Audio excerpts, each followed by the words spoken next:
it live, gentlemen. We're here. We're in my living room. Hope you guys are doing okay. Thank you for coming over. We're just gonna go with this, you guys. My name is Rick. I'm Eddie Saturn. I'm Xander. Hey, there we go. There we go. We're all here, you guys. We're all here. How we doing? Good. Good? Good as Feeling hell. good? Hell yeah. Is it hot in here? No. No, Or is you're it just us? It's probably just us. I can't argue with you there. I really can't. So we're going to jump right in. Xander, you were about to kick us off with a story about, we briefly touched on basketball. We muted that, but then it was, we'll get there. But then it was you came over from PR at a certain time. I feel like we started that, and then I was like, hey, the food's here. Mm-hmm. Yes. Right? Yeah. I feel like that's maybe a good segue. Yeah. Yeah, Because that'll get both the topics. Yeah. So context prior to that, Eddie made a comment about I didn't know Puertoricans played basketball. I don't know if I said that exactly, but No, you did. Hence why I said, Wow. Oh. Wow. Again, it's not. He came from a background that I didn't know Puerto Ricans played. It's like Puerto Ricans didn't play American football. If you went over there, I had no idea what American football is until I came here. European. Even soccer wouldn't play soccer in PR. They had a Well, now I'm talking about when this is back in '90. True. So wow. Like '91, I came over here. Yeah. But again, my time over there was late '80s, very early '90s, obviously. Mm-hmm. So soccer wasn't out there, or American football was literally baseball. Mm-hmm. Like 90% it was like you play baseball, and then it was volleyball and a little bit of basketball. Mm-hmm. So, Damn, really? So that, like, way At back that then, time. wow, okay, I didn't realize that. baseball was extremely. I mean, it always has been very popular, but at that time it was very popular. There was a baseball field everywhere, and if you don't have one, you made one. You didn't have a bat, you had a stick. You didn't have a ball, you made something with tape. So it was always baseball, because you can make up a field anywhere, and you can make up the bat and ball rather than with basketball. You need an actual basketball. Right. Dude, I remember back in the day when I growing up in South Holyoke, mini PR, I used to play baseball with an aluminum bat and a tennis ball, and it was like it was horrible because it was like an alley between two buildings, right? Yeah. 4 floors, so you're like sandwiched in the middle, and then we would just play in the middle lane, and we would just make whatever bases. Mm-hmm. But like, bro, we would a bat in a tennis ball, like you could launch that thing, man. Yeah. Like, you're just feeling like the man, like you're like home run, running around everywhere. Yeah, and like you said, it wasn't like, hey, let's go to a baseball field. It was like, no, this is the field. That's first base over there. Second base, it could be like you touch a building. Right. So the rules kind of alter depending on the environment and the field that you created. Uh-huh.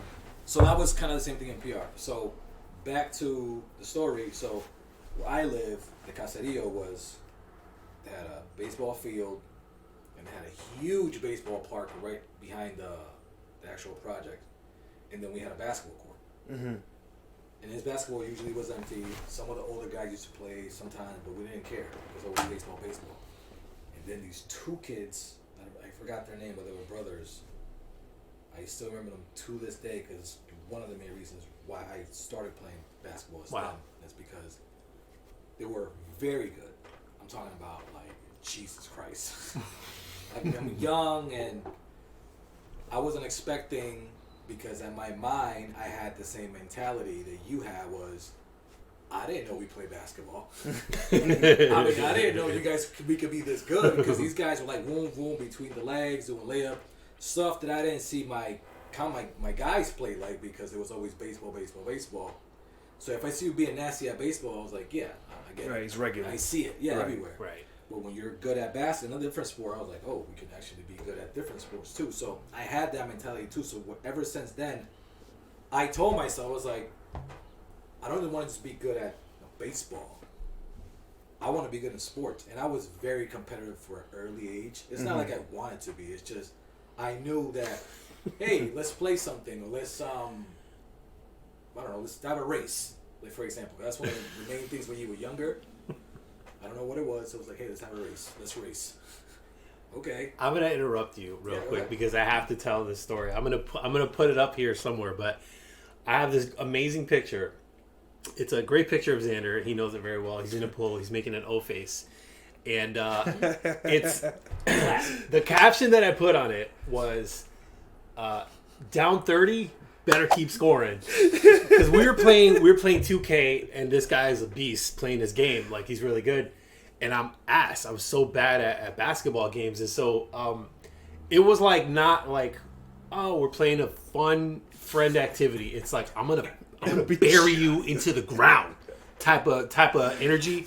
Which So is a fun activity. again, back to Xander competitiveness. I just wanted to add that little sidebar for context about For competitive confirmation. confirmation. Yeah, Xander does not mess around with any type of competition. So what happened this day was my ego got checked because I'm competitive. Let's race. I beat you. Let's play baseball. I'm good. Then here's a sport that I'm thinking, yeah, I could shot. I made a shot good. I could do kind of run around dribble. Then here's somebody who's actually really good, and I'm getting roasted. Now I can't find a way to win. I can't find a way to be good. I'm constantly getting scored on.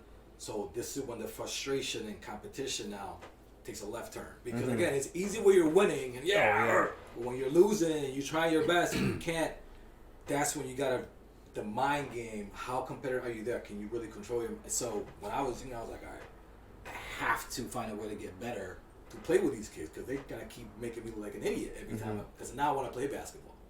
So again, because when you find something that, well, to me at least, that when it's a sport. And I wasn't good. I was like, nah, I want to be good at it. So I kind of started playing more basketball than baseball. Then we moved over here. We moved over here in '91 To the place where basketball was invented. By the way, By the way. Yeah, I did. Yeah. I didn't know that though. At that time, again, basketball was something that I started by. It wasn't hardcore. I was still baseball. So when I got here, it was '91, and where I started growing up. That's when I first saw a football, and I didn't know what it was. American football, and my cousin told me, just run, and when you see the ball in the air, catch it. basic rules. Yeah. So I'm like, oh, okay. So he goes, run. So I'm running, and he throws it, boom, really high in the air, and I just see the ball going to me, and I catch it, and man, I'm telling you, ever since then, I was like hooked on football. Really? Oh my god! More than basketball? Or like... Well, again, this was my first sport that I started playing when I got here to the States. Got it. Okay. Right, All right. right, So right. that context helps. So right. So Okay. yeah. Yeah, So yeah. this is like 92-ish, almost 91, and then 92-ish. I'm starting to learn what this sport is. It's called football, and he's explaining it to me and all these things. And again, I don't really know because I never played it. But when you catch that ball, it's like, oh, okay, I see. Because that feeling of you doing something right in a sport, it's like, oh, and then I got to do this, and he's explaining it to me. So then his other friends start coming around, so we started playing a game now. So I remember this is my first time playing a game, and I have zero clue what I have to do again. So he's trying to explain to me the best as he can, but again, when you don't know a sport, you can only learn By doing playing. it. Yeah. Right. Yeah, absolutely. Yeah. So we start doing that. We start playing, and man, again, I'm hooked on this game because it's one of those things that it's like you have to constantly compete against the person you're going to. You got to get away, and you got to like win every down. You catch. So that I was like, God, yes, I love this sport. See, that's my problem with baseball. It's too slow for me. I feel like I need that, like, the constant jousting. Yeah, You know, 1v1. Yeah. Because I feel like it's a team sport, Yeah. but it's also like, you know, a little bit of that your individual skill. And granted, baseball has that in the moment to moment, but like the idle time where you're just waiting and it's a swing and a miss or it's a strike one, like it's like a lot of waiting, you know. Yes. I agree. I don't know, that kind of bores me a little bit if I'm being honest, but like it's just, you know, it is what it is. But I mean, to your point about football, like it is definitely like fast. your skill and your abilities versus somebody else's abilities. Like, Yes. makes such a huge difference. Yeah, I used to like baseball, like back in, even like up into 2011, like when the Red Sox were really starting to like be relevant. But then I think after 2011, it got really slow. The officiation got slow, games got longer because of it. You know what I mean? Yeah. And it was already too slow. So yeah, I agree with you there. But football is brilliant. Like I could watch it, I could play it. It's brilliant. I could play baseball. I have fun playing baseball. You know what I mean? There's some sports where you're like, I'll play that. Baseball, I'm going to be honest, man. Baseball is one of those sports where, like, I will... It's like a humble pie slice. All right, you're up to bat. Don't mess this up, man. Don't just swing at everything. You know, try to play like you know what you're doing. But, bro, like... It's either, for me, my experience with baseball was always, I was either on or off completely. Everything was a swing and a miss. I couldn't hit anything to save my life, or I would ball out. And I never knew what or how. It was just the luck. I just happened to have a good day or I happened to have a bad day. And it's, I don't know. I can't mess with baseball, dude. I don't know why. I just can't. Not a fan. Yeah. That's respectable. I love the sport. But getting back to the original point. Right. As far as the basketball. You know, the basketball. Puertoricans can't play basketball. Exactly. For the record, I obviously knew that wasn't true because I told you after that I had seen people play basketball in my trip to Puerto Rico.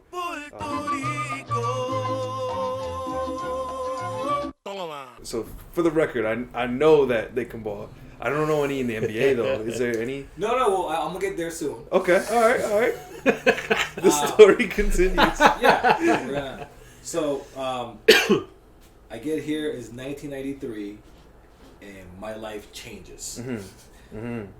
I watch "Come Fly with Me," which is the Michael Jordan documentary. This is when he's in his prime. Yep. 1993. He just won his championship. Bulls. That documentary was like it's crazy because it kind of follows him, how he became an icon, everything about Michael. So around that time, that's when I think Michael was like in his top tier, godlike level basketball. God. That's when I want to be like my Gatorade, everything. So when that comes out, so it was so much Michael Jordan being out there that I was consumed by it, and then as I started watching that, man, I was like, yes, like this is it, like this is what I want to do because his competitive nature was like what drove me so hard. Because Michael Jordan is just one of those guys, like losing, haha, no, it's not happening. Laughing at losing. Yeah, and to me, I was just like, yeah, that's pretty much how sports is supposed to be. Like, it's like you don't lose, you gotta find a way to win, no matter what.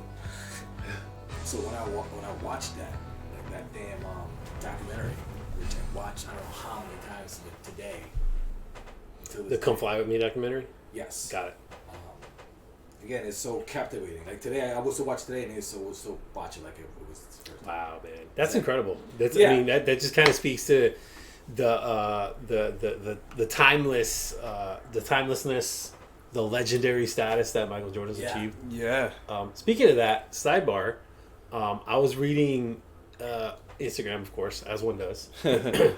And like Scottie Pippen kind of throwing shade at Jordan for the Last Dance documentary, how Michael Jordan got paid like $10 million, but nobody else on the Bulls team from that era got paid anything. Yeah. You know, and you know, kind of a little salty, but also like, well, it's kind of black and white. Like, did they get paid or did they not get paid? Because I mean, obviously, you know, Michael Jordan's success, you know, over all the years, like. It wasn't just him. It was, but it wasn't, right? It was like all the pieces around. It's like the Tom Brady argument, right? I was just going to say that, yeah. Yes, and also at that time, the salaries are way different than they are now. There was always the go-to person that gets the big salary, and then there was people that get decent salaries. Back in the day, you're saying that's what it was, 90s. Right? It wasn't like you have 20 million a year here, 20 million a year here, 10. No, it was like somebody would have the big salary. It was a Jordan. Wow. And then everybody else will have decent salaries. And also, the one thing is, Scottie Pippen signed his contract at the beginning. It was a terrible contract. Oh my God! Right. It was That's right. It was like a super long. Yeah. It was like 7 years. Really bad contract.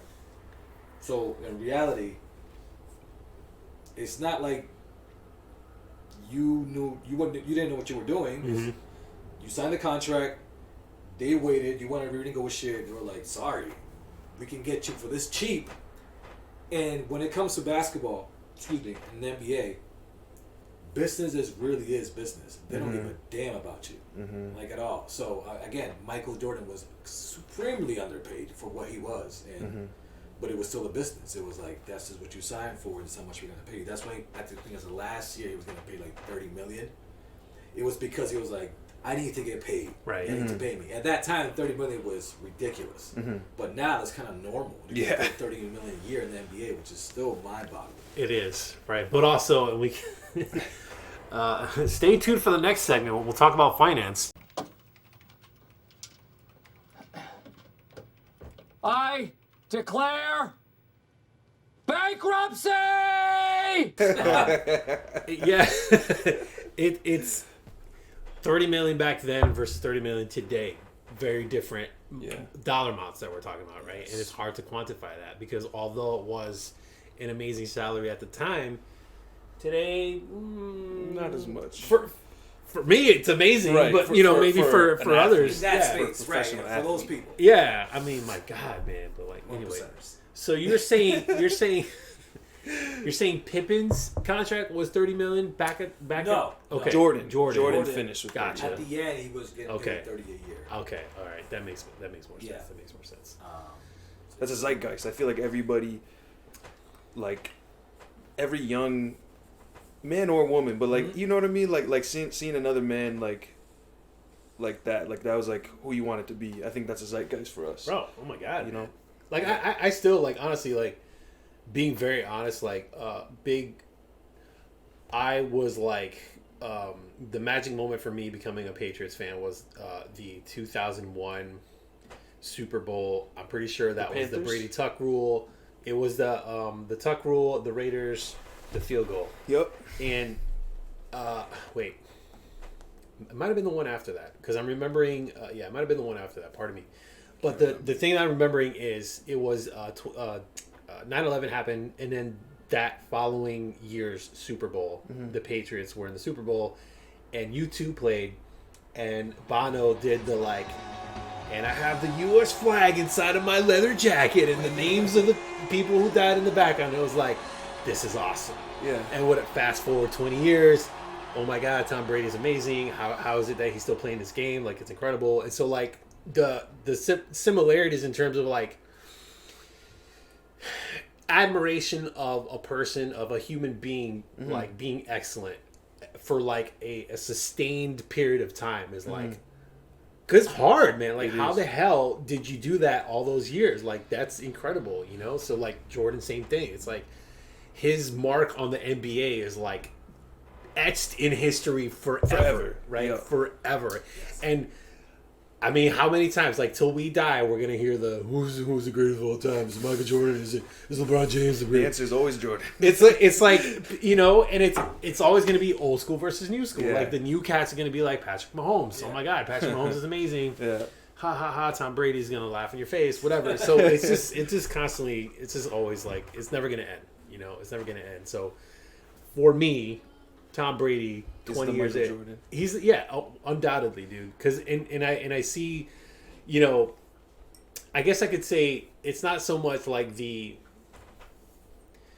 on-field performance as much as it's the thing that you were speaking to, Xander, the mental toughness to be like, losing is not even in my vocabulary type of deal, right? Like we're gonna win this.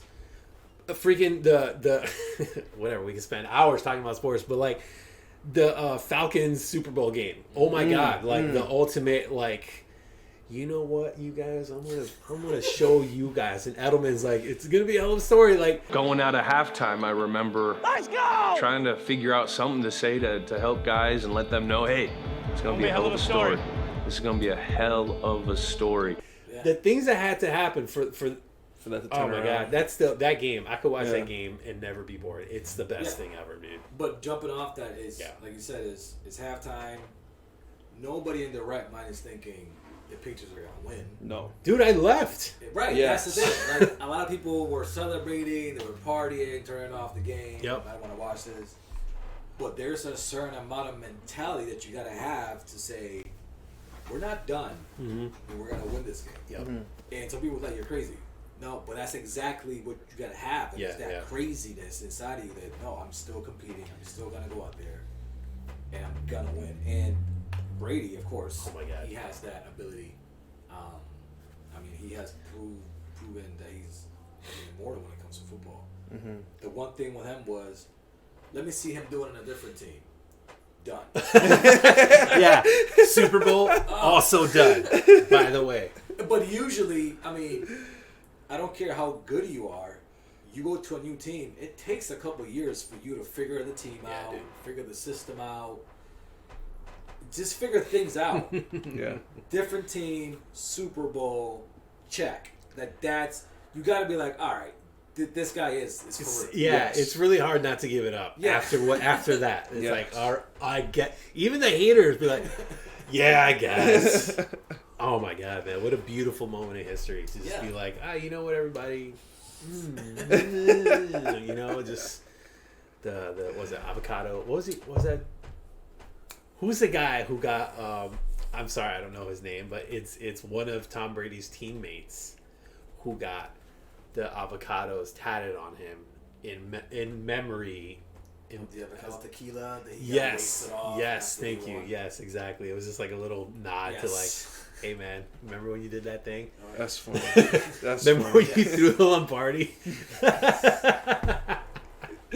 Oh, what a legendary moment that was. My goodness. Yes. So parlaying that into, sorry guys, I'm switching here on the fly. Parlaying that into our lives, what does it mean to translate mental toughness and like fortitude into like what you do on the daily? Like, what are the things that that you are like pursuing? Eddie, I know, like, obviously, like when it comes to music, you know, deep passion. That's the energy I get from you, bro. Like, I get like a strong passion for like, this is my art. This is my like earth, wind, water, heart. Thank you, Captain Planet. But I get that heart's energy from like, you know, music and culture and like artistry. I don't know, man. Like, I feel like you just ooze that. That's how I feel, bro. That's how I really feel. Thank you, man. I mean, it takes one to know one. Like, for real, you can't know what you're looking at if you don't have it in yourself. I think on another note, with like mental fortitude and passion, when you have this like constant high of the passion and it burns out, you feel it. And I would say I'm just getting out of like, man, I don't know if I like writer's block. Yeah, like, but worse than writer's block. Okay. Because like I can write. Like I've learned how to just write. So writer's block is rarely the reason why I'm not making music. Okay. It's like the passion. It's like, imagine if Tom Brady, or I'll say when Tom Brady's like, you know, I don't like doing this anymore. Like, I don't like winning anymore. Right. He's not going to win. You'll know when it's his last season, because that's exactly what it's going to look like. And, that's a good point, man. That's a good point. Yeah, like when it's not there for him. Yeah, when you're running on that high for so long. And Michael Jordan is a great example, because he had that and then he came back to the league when he was with the Wizards, you know? And that happens too. So I'm not saying it's always terminal, losing that passion, but you can feel it. And I guess I say that because you're like, oh, you ooze passion, and I appreciate that. But like, man, like, it can beat down on you, especially in the entertainment industry, especially with the state of the entertainment industry today. It beats down on you, and I'm just like, you know, specific questions like, do I need to do that? Like what this person is doing to like get my art out there? Oh my God, dude. Please, dude. We could spend a hot minute talking about that right there, man. Because I really feel like, you know, when it comes to, let's call them current trends. You know, like I despise with all of my being anytime I feel like I have to conform in any way to a popular trend for the sake of, let's call it notoriety. Mm-hmm. It's clout. Effective, right? It is like an effective means to like, okay, case in point. Let's talk about Instagram Reels, sidebar. I don't know. We're like miles deep here. The derivative of the derivative. Dude, yeah. Good luck getting back on track after this.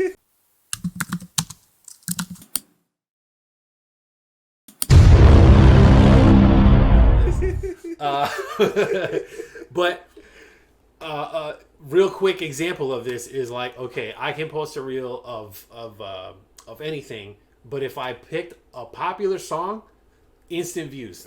I don't even have to try. I literally like post. It was like a picture of my a reel of my cat and like Bad Bunny in the background. Plenty of, like, right.